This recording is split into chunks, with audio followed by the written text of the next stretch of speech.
structure of this talk is going to be about creating a shot list and how we do that, both with conventional means and with AI. Uh, First of all, you all should have gotten the script for Barbie. We're only going to look at a very small scene as an example. We're going to read that scene. We're going to watch that scene. Then we're going to break it down into how they made the shot list. At that point, we'll go and look at an AI tool. We're first doing it manually, the way we would do before AI came around. Then we're gonna use an AI tool, something that I've created that will help you make those shot lists quicker and also give you a little bit of confirmation that you're doing it right. Let me just point out that a screenplay is a very simple document. It's not going to tell you everything that happens in the movie. There are only really four elements that a screenplay is going to tell you. One is the slug line, which is going to tell you where and what time a scene is taking place. Two is dialogue, which we all know what that is. Three is screen direction. And four is transition, like cut to or continued or fade to black. That's it. The screenplay is not going to give you instructions on how to make your movie. It's just going to tell you what happens.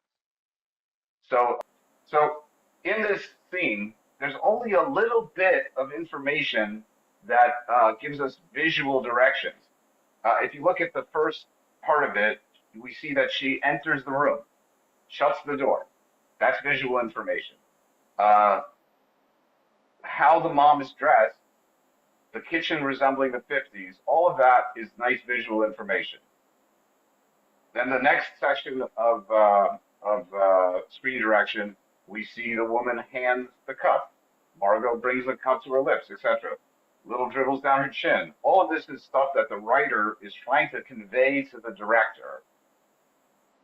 Then there's a moment that passes between them. Uh, Margot feels the woman's gaze. That's an emotional moment that we somehow have to convey in images, right? Because how do we see someone feel something? That has to be done with how we choose to shoot it. And then finally, she settles down at her sewing machine and resumes her work. So what I'm going to do now is I'm going to show you how the movie played.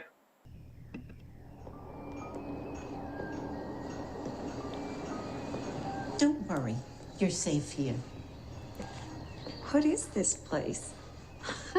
I always find I think best at kitchen tables. Tea? Yes, please.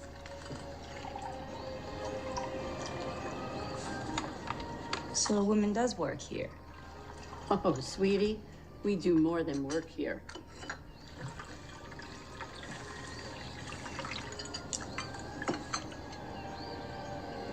Thank you.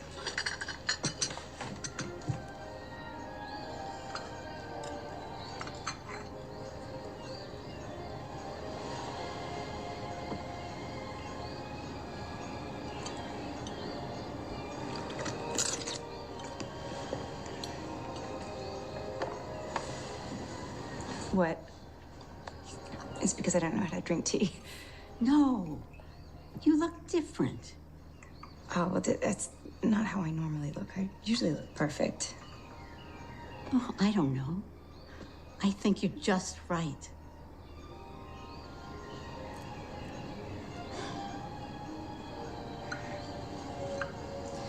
The real world isn't what I thought it was. It never is. And isn't that marvelous? Who are you? Which way is it go? Who saw her last? If you go through that closet, you'll find a stairwell down to the lobby. Okay. Thank you. Ruth. Ruth. Thank you, Ruth. You're welcome, Barbie. Okay, great. So they turned what you read in the script into a visual story. Let's talk for a second about the nomenclature of the shots. Because in order for us to make a shot list, which does anyone, you guys know what a shot list is? A shot list is exactly what it sounds like. It's a list of shots that's made up by the director and or the cinematographer so that they have a plan. We need to shoot this shot and this shot and this shot, and then when we get into the editing room, we'll put them together and we'll make a movie. So let's talk about the names of the shots, because that's the important thing. In order to create the shot list, we have to know what those shots are called. Up here on the board, I have a stick figure. If we shoot a shot, let's say this is our camera here. Depending on what lens we have, the shot could encompass the entire person from head to toe. We would call that shot a wide shot or a full shot.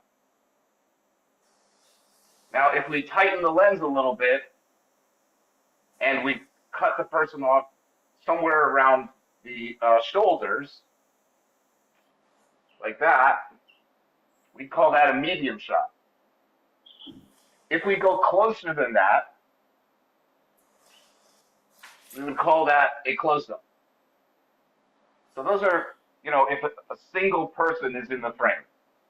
Anything wider than this is going to be a wide shot. So let's just quickly draw what a wide shot might look like. There may be two people sitting at a table. There might be a lamp in the background. There might be a window out here. And our camera might see all of it, the whole thing. We would call that a wide shot. There are other names for it, but let's stick with wide shot for now. Does anybody know what shot would be something like this? Person's face, and we only see this. Anybody have an idea what that would be? No, this is called an extreme close-up, or ECU, extreme close-up. So anything that's like there is an extreme close-up. Here, close-up. We can also call this a choker because it cuts somebody off at the neck. Let's talk about one of the most used shots in camera work, which involves two people.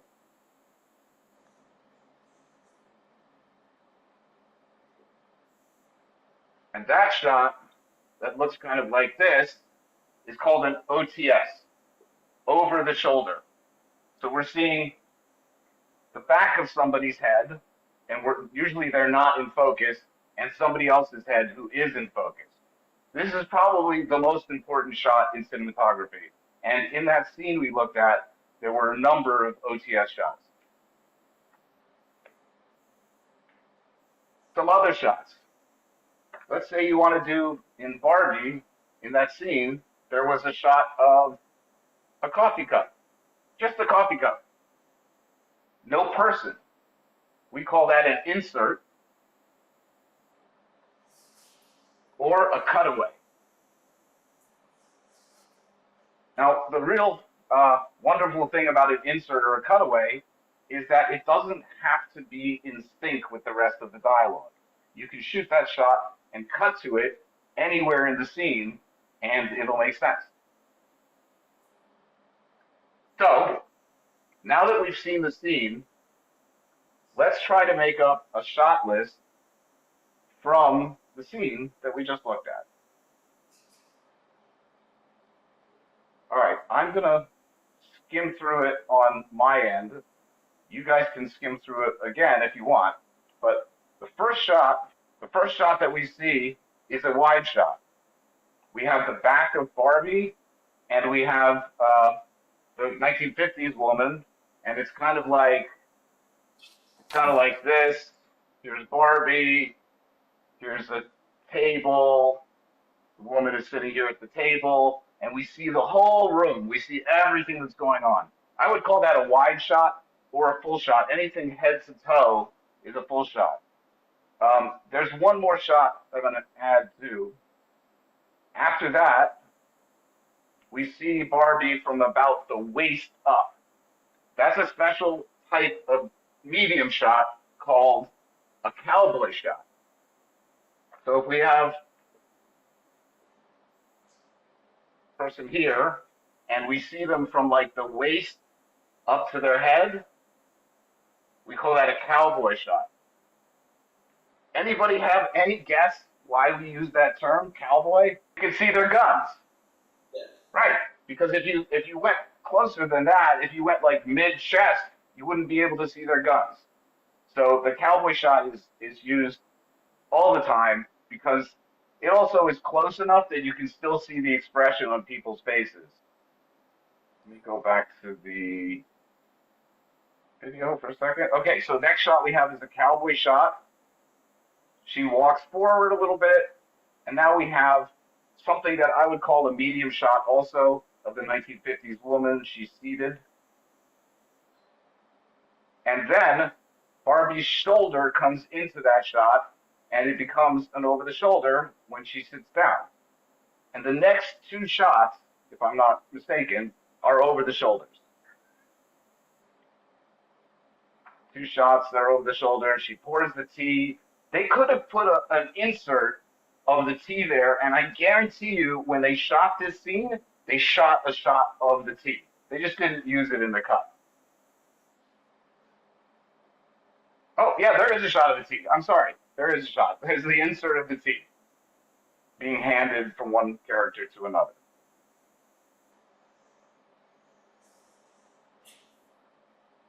All right, those shots go back and forth. She's drinking the tea in some awkward way.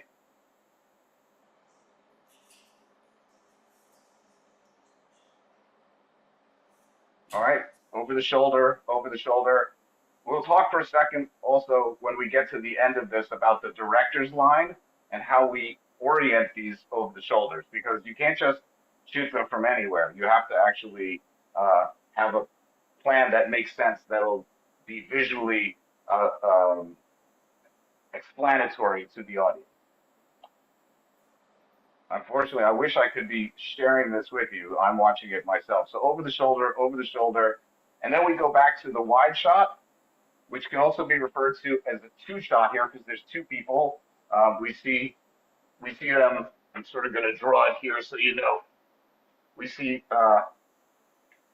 two of them seated. There's the table. There's big windows in the background. We see the floor. We see a counter over here. We're seeing all of this. This is a wide shot. It's a wide two shot, it can be referred to. Then we have more over the shoulders. She gets up, and now we have a stacked two shot. This is something where there's one person in the foreground and one person in the background. It's not really an over the shoulder because they're both looking the same direction. So we have 1950s woman here, and we have Barbie, much bigger. I should have done that a little bit differently. Much bigger in the background. And they're looking the same direction. One way I like to note which way people are looking when I make diagrams like this is I just make a nose, and the nose points towards where they're looking. It's too hard for me to draw eyes. Now, the 1950s woman turns, we go back to the two shot, and then that same stacked two shot, and she exits. All right, so what do we have? Let's rate it down. Somebody tell me what's one. I don't care what order you put them in. Just tell me one of the shots. Say it again. An over the shoulder? Yes. Yes, an over the shoulder. So let's call it OTS. And who's the subject of that shot? Like who's the shoulder or who's in the? Very good question. when we're talking about an OTS, who do we want to refer to? The shoulder or the person? The person, right. So OTS Barbie, and then we're going to have a matching OTS of the 50s woman. Okay, those are our two probably most important shots in the scene. Then we already discussed, we have a wide shot. That's going to include Barbie and the 50s woman. What else? The insert. Insert of The teacup. teacup.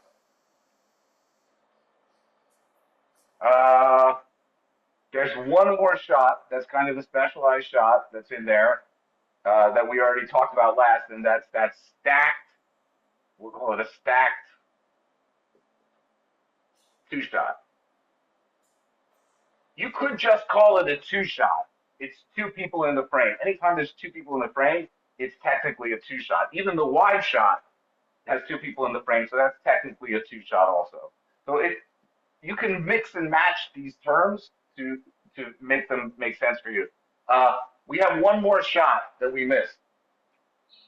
It's a shot of Barbie. It's a medium. It's a medium of Barbie. And it's kind of a cowboy shot. Anything else?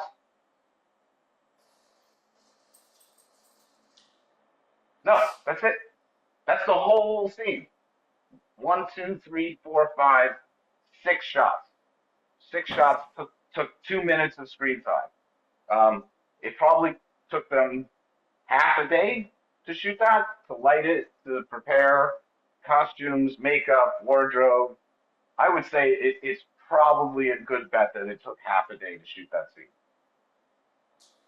So, how do we make this without having seen the scene? What clues do we find in the script that tell us how to visualize this? Well, basically, it depends on how well the script is written. In some cases, scripts are going to give you a lot of visual detail that you're going to be able to work off of. In a lot of cases, scripts are just going to be dialogue, dialogue, dialogue, dialogue, dialogue. He enters the room. Dialogue, dialogue. He exits the room. I've even done movies where I got hired by this lawyer who was making a movie, and there was another cinematographer who had gotten fired. I came in, and I said, so what's the scene? And he said, well, you read the script. I said, yeah, but there's no screen direction. It doesn't tell me what's happening.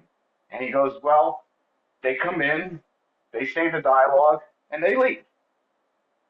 And I'm like, that doesn't tell me anything about how to make the movie. Let's talk this through and let's explore and talk about what's the emotional content. One thing that was kind of very important in that screenplay. Let me see how I can pull that screenplay up again. I think it was in here. I got it. It's this moment when there is a moment that passes between them. Barbie Margot feels the woman's gaze. There's only a couple of good options to be able to feel that emotional connection between characters. And an over the shoulder is one of them. A close-up is another one. Very often, we shoot a close-up and an over the shoulder right back to back or even at the same time, because then we can make the decision later in the edit whether we want to go here or we want to go here. Even though the over the shoulder is a little bit wider than a close-up, because there's that feeling of the person in the frame with the other person, we feel that emotional connection much more. All right, questions before we go on to, this is how we would do it manually. I'm going to show you also a tool that we've created to do it automatically. The origin of these terms and how, it's sort of something that's developed over the language of cinema that's developed over 100 years. If you look at silent movies don't use over the shoulders very much. They the way they do things is very often like the character is just the only thing in the frame, and then they'll have a title card that says what they're saying, and then they'll have the other character, and the sort of montage sequence tells the story.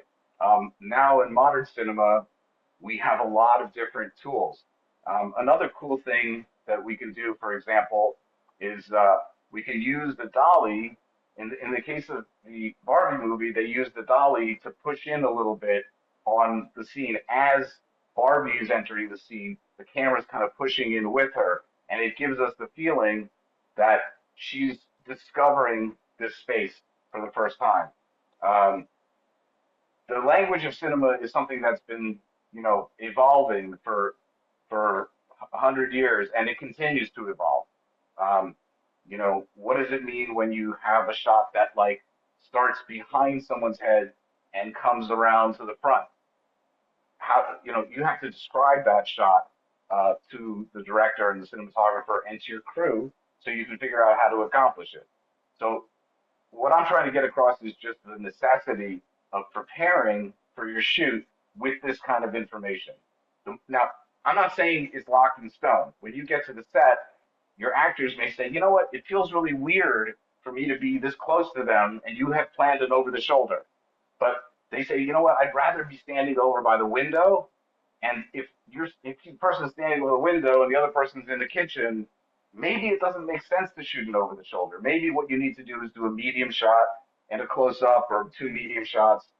So this is a blueprint. Um, that's a good question though, where it developed, and I think you'd have to look at the history of cinema and see, how slowly over time we've come to these conventions. But this is basically how modern cinema. Well, another good example, like nowadays we use the dolly a lot. In the '70s, we used the zoom a lot. It was really popular because zoom lenses started getting better, and people felt like, oh, it'd be really cool if we just zoom in. Now, when we see stuff like that, it looks cheesy to us. So the language of cinema is evolving and changing and changes with time. I'm going to show you uh, how we would do this in an automated way. I think someone has a question. Go ahead. What do you think is the hardest shot to master? Hardest shot to master. I think it's really hard to master moving the camera with with people and also countering their movement. Sometimes we want to, you know, sometimes we want to like move the camera with somebody, like I'm doing right now, walking through space. But sometimes we want to move the camera against the way the person is moving, and that kind of timing is is hard to master, and it's different every time. And it's a good reason why we use human beings to do it and not robots, because it depends on the actor's performance, and you're coordinating the actor's performance with the camera movement, with the focus pull. So when all of those elements add up together, the more complexity you have in the camera movement along with the acting. I mean, I've also seen handheld shots that are 11 minutes long, following the characters through the space from one environment into another. You guys have probably seen this more recent trend of keeping the camera from cutting entirely. There's a TV show called Adolescence, I think, and that show they never cut. The camera, like almost the entire 30-minute episode, is just it's just one shot. So things like that are really hard to execute. Um, Birdman was another movie that did that a lot, where there was continuous shots that lasted a really long time. Do I see another hand, or is that because I raised my hand? I think that's because I raised my hand. Well, any other questions?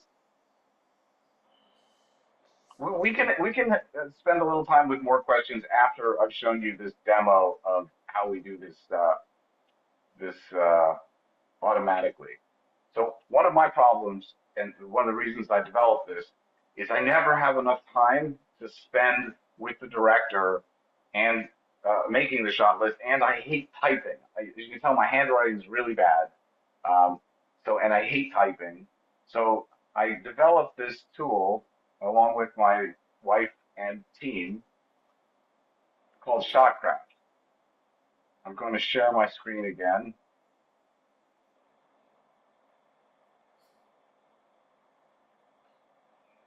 Okay, so ShotKraft is a tool that takes the script and breaks it down into a basic shot list for you. You're still going to have to adjust it to make it your own, to make it what you want to see, but at least it gives you the basics.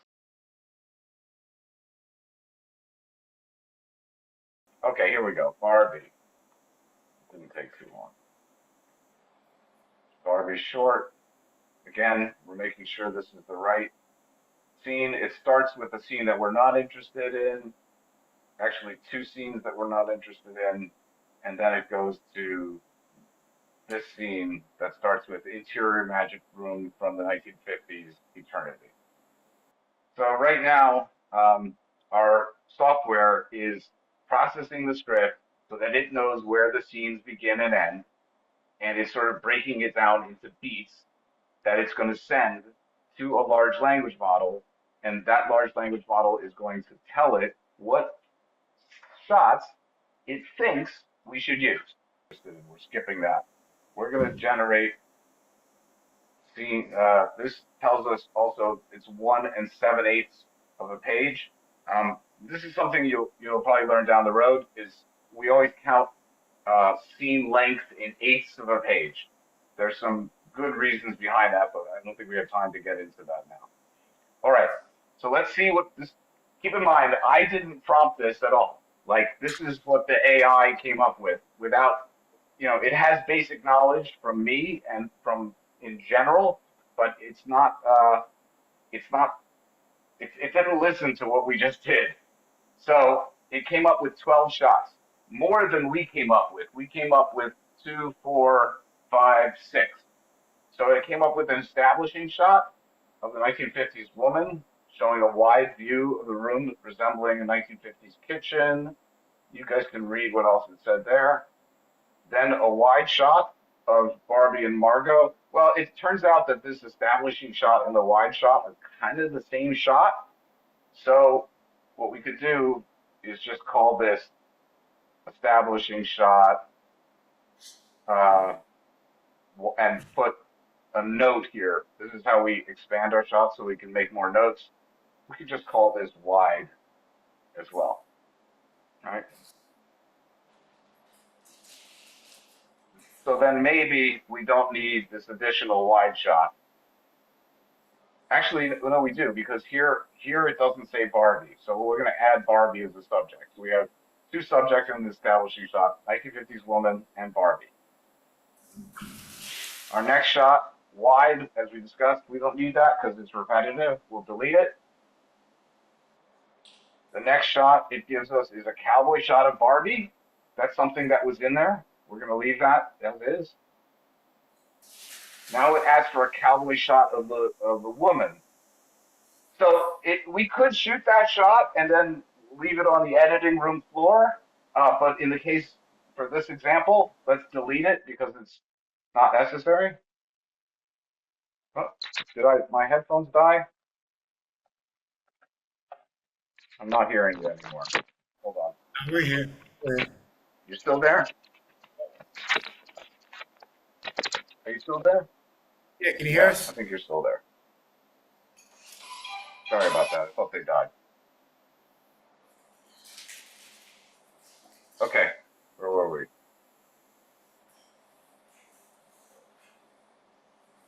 Cowboy shot. We deleted the second cowboy shot. Now it lists a 2 shot, which would be tighter than the establishing shot. It's something we could shoot. Let's leave it in there.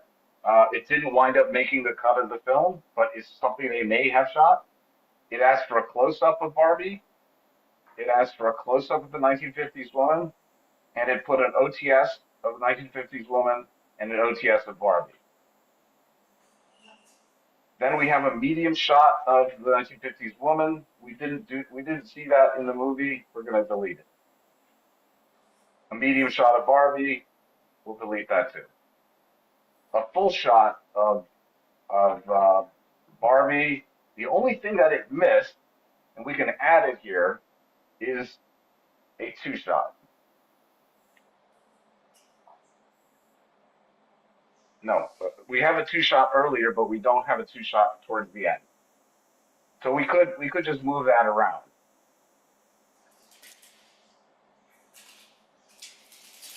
So one of the nice things here is it basically confirmed what our plan was. If you hadn't made this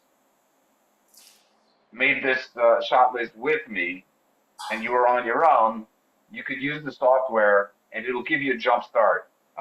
It's going to always give you, if you have an over the shoulder, it's always going to give you a matching over the shoulder. And one thing I wanted to get to before we wrap up is a really important concept in getting coverage.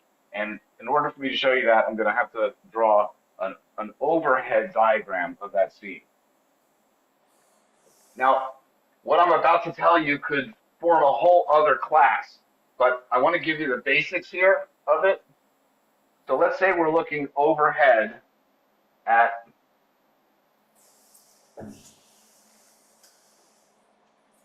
this is Barbie in blue, and this is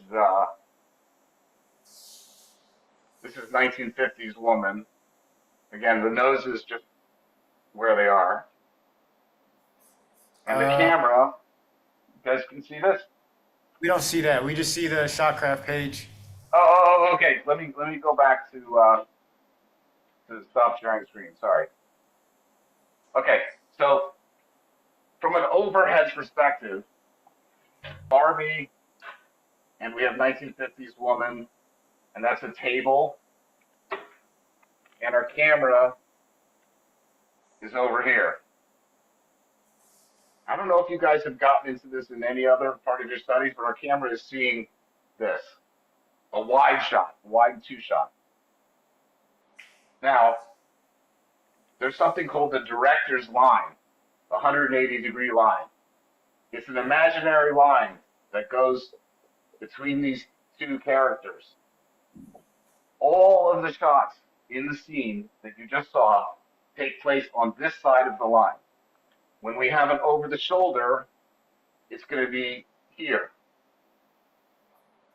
And that's going to see a shoulder of 1950s woman and all of Barbie. We'll make the line so you can see. When we do the reverse of that, we're going to see a shoulder of Barbie and 1950s woman. When we do an insert of the teacup, we're going to be looking this way. Everything's going to happen on this side of the line. If we put a camera over there, it's going to be very confusing for the audience, because suddenly we'll have one character looking this way and then another character looking that way, looking the same direction when they're talking to each other. What you see when you look at that Barbie scene is Barbie is always looking, doing this in my head now, Barbie is always looking left to right, and the 1950s woman is looking right to left. So when you make this kind of thing, you're going to wind up with your two over the shoulders that look like this. We'll have her looking this way, and the shoulder here, and her looking this way, and the shoulder here. Those shots are going to cut together nicely. If we did it the other way and we were on the other side of the director's line, we'd wind up with the second shot that was also looking the same direction. And that would be really confusing for the audience. There are plenty of places where you get to break the director's line, where you get to do something different. But as beginning filmmakers, I'd recommend that you stay with the conventional director's line until you're really confident with it, and then you can talk about how to break the director's line. It's a whole other subject. So that's the long and the short of it. I'd like to wrap it up.